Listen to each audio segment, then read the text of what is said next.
All right, listen. Hi, guys. It's me. I'm tuning in from my bedroom. I'm doing the podcast from my bedroom again, but in this weird...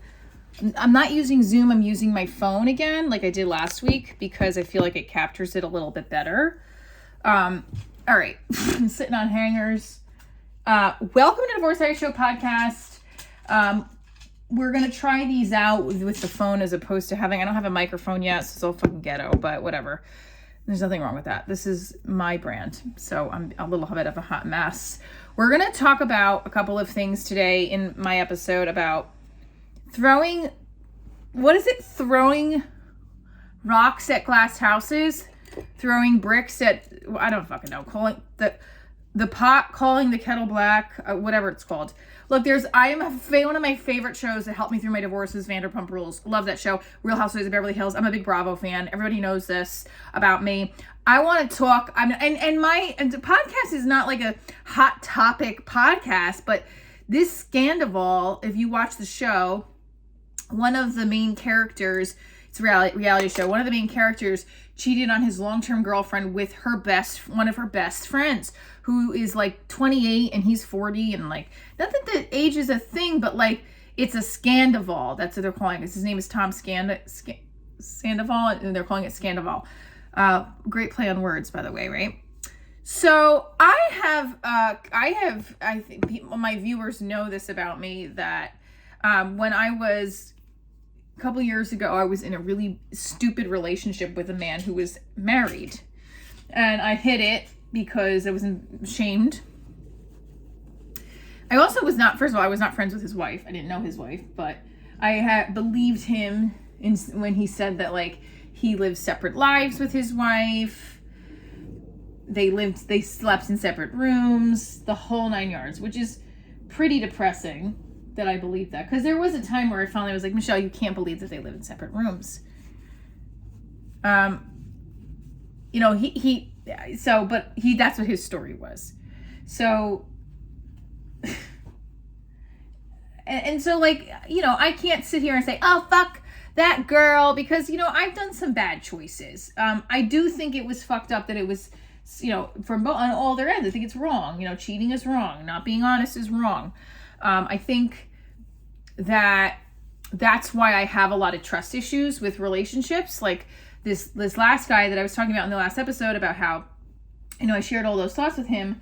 We talked this week, and like, he was making excuses of why he wasn't texting me back right away. And I was like, bro, if you're seeing somebody, just tell me. He's like, I'm not seeing anybody. Okay, great. So if you established that, fine. His son was visiting. So that was like, well, my son's home, so I can't talk tonight. But he would be the one who was saying, I can text you later, and then would retract it. Like, that kind of shit pisses me off. That also sends up red flags that this guy's probably lying, because when I was in relationships with men who lied, aka the married guy, he would do that kind of shit, right? I just remember a moment in time. So this Vanderpump Rules scandal is making me think back to when I was in this horrible relationship with this guy. And there was one point where I was shutting down, and I was like, I had really believed that he was sleeping with other women besides me. And I knew that he lied to me, because he said he was going to go to some, what did he say? I caught him in a lie, and I was trying to call him out on it. And then he was like, I'm at dinner. I was like, with who? Your wife? And he's like, yes, and my mother and my son. And I just like lost it. And I don't know what, I think I ended up blocking him for a second or whatnot. I don't remember. I think in the next day, I think I had said, hey, can you give me a call? Because I just wanted to like have closure. And he did. And we closed it out. And I was like, you've really hurt me. I can't believe I've done this for so long. And I ended it. And then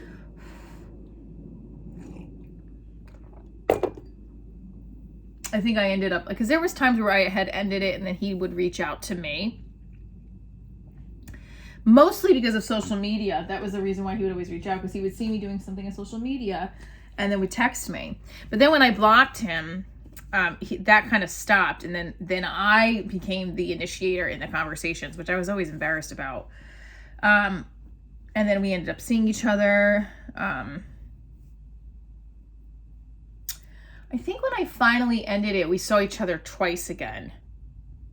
And then he ended up in a hospital for his autoimmune dysfunction. Like, it's almost like diabetes, but a little different. And then I told him that I had went out on dates with another guy. He got upset and said that he put his kids before, that he put me before his kids. I was like, what? And then I said, then you need to tell your wife about me. He's like, okay, I will. And he didn't. And then I think we met again to have sex, and then we ended it. And then I think we struck up one more conversation 2 months later, because I was like, I have anxiety when I go to my gynecologist to get my STD test, and I was having anxiety about it. And I was like, look, can we talk? And that's what I was bringing up. And then that conversation trickled into flirting again. And then his wife found the messages, and it blew up in our face. But then she came up and said, like, no, I knew this whole time. I knew for like a year. And I felt horrible. I felt horrible. I still feel horrible about it. Ashamed. Dumb. I wanted to believe at the time that he found like something in me that was so special and unique. Because I think that's where my insecurity lies, is I don't think I'm special enough. I don't think I'm unique enough. I don't think, not that I'm not unique enough. I personally feel like there's something going on with me to have done that, to not have thought of myself worthy of a relationship with a real person. Because I feel like at the time I was dating somebody that was kind of not great either. And his friendship, the other guy's friendship, was really nice. So, I engaged with it. And the emotional intimacy with him was amazing. But now that I look back at it wasn't, because it wasn't real. It was all fantasy. It was all pretend. He is not real. The guy that I was in love with was not real. He's I believe, a sociopath. Or just a fucking liar. He's a liar. He just wanted to have his fun and with me. And then he's done it to his wife before, and he's like, well, she'll probably stay with me. And she did. I think his wife is a lot. I don't know why his wife stays with him, to be honest with you. I don't know. I couldn't do that. So in the Vanderpump Rules issue, I was like, oh my God, this is so juicy, so juicy.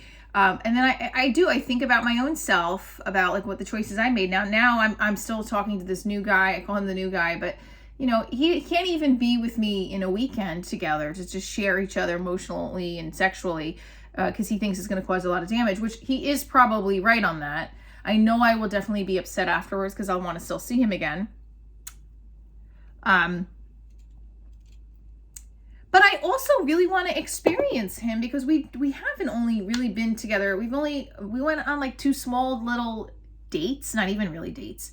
But there's this religious barrier that, I'm not his religion. And even though I was open to trying, he still has a thing with it. But I say, why don't we just enjoy each other's emotional, sexual chemistry together, and maybe let it sit there, and then come back to the table after we've given each other space. Like, I keep telling myself, if you get into that headspace of just enjoying him, knowing that there's a bigger picture for him to not be with you, can you do that? I tried it with the producer in LA, and that backfired, because we spent 4 wonderful days together. And when I got home, the location for him was still an issue. Although for him, he ended up telling me it wasn't the fact that I lived in New Jersey. It was the fact that I like said some kind of comment about a girl who posted on his page. And I did. I called him out. I'm like, why is this chick saying she wishes she was there? I'm going to fucking say what's on my mind, whether you like it or not. I don't trust men. So whatever. I don't trust a lot of the situations I put myself in. Again, my fault. So,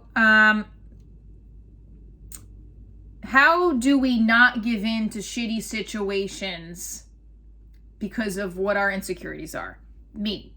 Taking place. This girl, Raquel, who slept, I think her actual name is Rachel. I didn't realize she changed it to Raquel. That was interesting. This girl, Raquel, slept with this guy, Tom Sandoval, for 7 months behind their friend's back, stayed in the woman's house. I mean, that's, I never have done that to a friend, ever. I could never. I would like to know myself enough that I couldn't do that to a friend of mine. I've seen my friends go through scandals with their husbands or boyfriends, and it's hurtful.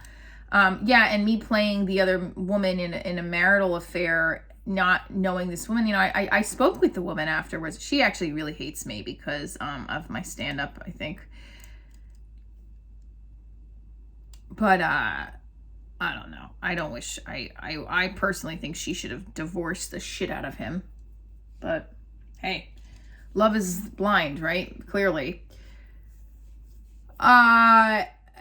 You know, I think doing that to a friend, though, this girl was friends with them and like friends with this girl too. This girl Ariana is like kind of the nicest castmate too. She doesn't have beef with it. This girl Ariana on the show every season has never been mean to a new castmate, which you got to take into consideration. Like, this is a chick you want to be friends with on the show. So what time is it? Okay. I have a production meeting in a few minutes. So what I'm saying is this girl Raquel must think really low about herself, and this guy Tom must have promised her something to keep her here. You know what I mean? Like, just like, oh, this girl be popping. What the fuck? Okay, sorry. This girl's getting action out there. What is he doing? Look. Guys, look. He popping around. Or you can't even see him anymore. Okay. So I believe that this guy Tom promised her like a real relationship after the reunion. Oh shit, sorry guys. I don't know what the fuck. Okay. Hold on, my producer and my director. Okay. So like, I think he was promising her a real relationship for sure. If not like more than that. And I do think I think this girl thinks she's in love with him. And maybe she is. Look, I thought I was in love with a married man. I mean, what the fuck is wrong with me? My parents did not teach me to do that, you know? That's not how they raised me. Yeah. And now I'm still chasing a guy, and now I'm in a position right now where there was a guy who was interested in me, but then he couldn't be with me because of religion. And then I was like, fine, goodbye. In the beginning, I was pushing him away. And now it's like, I'm almost chasing him right now. Like, I'm putting it out there with him and he keeps denying me. And it's like, oh, Michelle, you're 41. So I can't like, everyone's saying justice for Ariana. I feel really bad for the girl, but like justice, like we feel like there's other shit going on in the world that people need and have justice, you know, like need justice for real. Like, you know, she's got a house over her head, food, a job. She's monetizing off of this guy cheating on her now. Good. I wish all women can monetize off of men cheating on us because we'd all be fucking billionaires.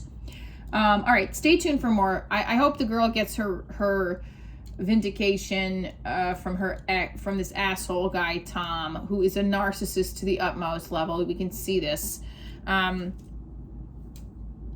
I hope I get a reality show someday.